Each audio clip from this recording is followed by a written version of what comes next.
I have a 4-year-old muscadine vine. It is very green and seems healthy.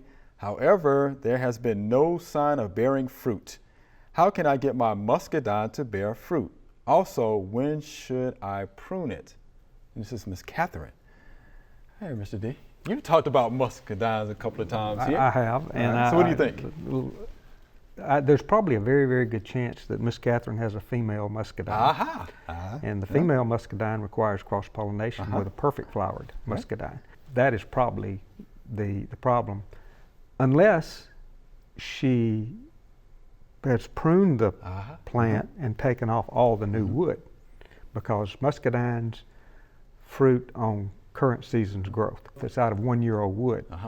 So if you take out all of the 1-year-old wood, then you take your runners all the way back to where they came out of the branch.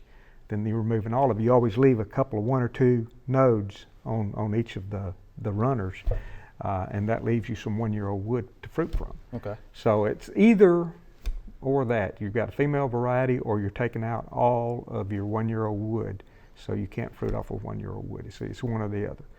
And the females are great muscadines. Some of the Scuppernong is a female variety. There's some of the big, some of the really, really nice ones, but you need a perfect flowered one, and there's some good perfect flowered ones out there that don't require cross-pollination, but are required to pollinate the female muscadines.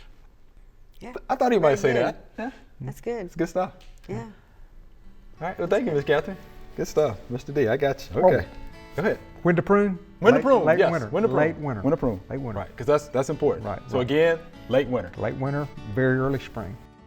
Thanks for watching the video. We hope you enjoyed. To subscribe, click below.